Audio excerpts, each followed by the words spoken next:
শুক্রবার বিকেলে বেলডাঙ্গা নেতাজি পার্কে বিজেপির জনসভায় বহরমপুর সাংগঠনিক জেলার সাধারণ সম্পাদিকা অনামিকা ঘোষ কি বললেন শুনুন। বন্ধুগণ, আপনারা জানেন বর্তমানে পশ্চিমবঙ্গের সরকার চলছে কাটমানি আর তোলাবাজিতে।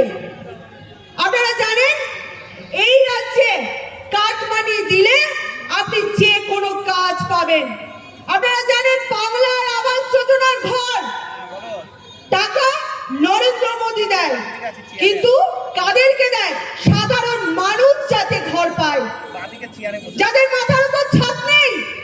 প্রধানমন্ত্রী এই আবাস যোজনা বাড়ি আজকে তাদের জন্য দিয়েছে, কিন্তু আমাদের দুর্ভাগ্য আমরা এমন এক বাংলায় বাস করি যেখানে চোরেদের রানী ওই নবান্নের 14 তলায় বসে থাকে, যেখানে আবাস যোজনার বাড়ি পেতে গেলে কাটমানি দিতে হয়।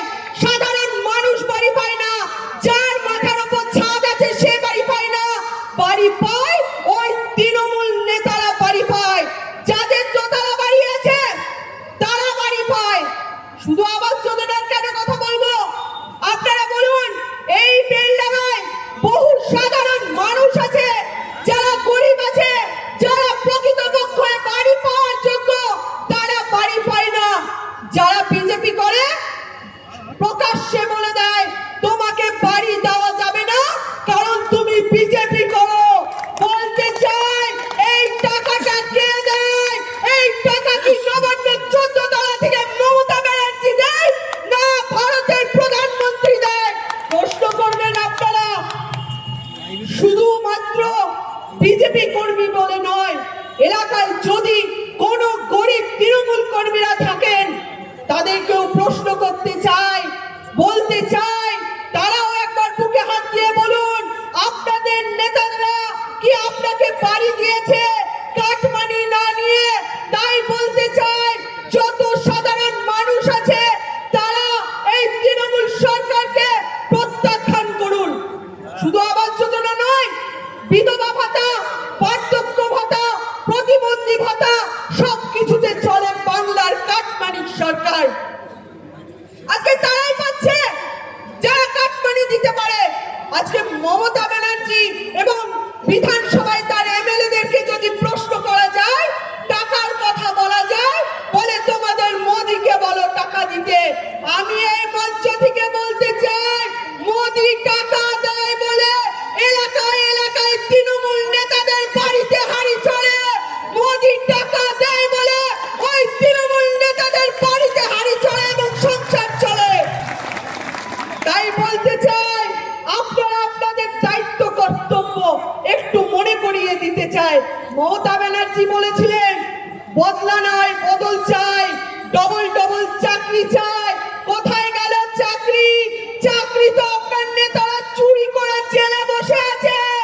আমরা দেখেছি প্রাক্তন শিক্ষামন্ত্রী তার বান্ধবীকে দেখেছি জেলে যেতে, তাকে জেলে যেতে দেখেছি, কারণ চাকরি চুরি করে নিয়েছে। বাংলার সাধারণ আপামর মানুষের বেকারদের চাকরি চুরি করে নিয়েছে। আমরা দেখেছি প্রাক্তন যিনি বিধায়ক, তাকেও দেখছি মানিক ভট্টাচার্যকে সব পরিবারের জেলায়। আমরা দেখেছি তিনিও জেলে। কেন? চাকরি চুরির দায়ে। এই বিধানসভা, এই বেলডাঙ্গা বিধানসভায় অনেক বেকার যুবক যুবতীরা আছে যারা প্রকৃত চাকরি পাওয়ার যোগ্যতা রাখে, যারা ডিএড করেছেন, বিএড করেছেন, তারা চাকরি পায়নি। চাকরি পেয়েছে নেতা মন্ত্রী, অশিক্ষিত ছেলে মেয়েরা বিনা পরীক্ষায় চাকরি পেয়েছে। এই জবাব কাকে দিয়ে কে দেবে? এই জবাব তৃণমূল সরকারকে দিতে হবে, এই জবাব মমতা ব্যানার্জিকে দিতে হবে। এই প্রতিশ্রুতি আপনার আমাকে নিতে হবে। দুহাত তুলে আমরা সবাই বলবো ভারত মাতা কি। এবার মনে হলো আমি সাকারাবদার জেলাতে এসেছি আর ঐতিহাসিক নেতাজি পার্কে আমি এই সবাই বক্তব্য রাখছি। আর্থিক লেনদেনের নির্ভরযোগ্য প্রতিষ্ঠান চাঁদপুর সমবায় কৃষি উন্নয়ন সমিতি লিমিটেড। ঠিকানা চাঁদপুর, নওদা, মুর্শিদাবাদ।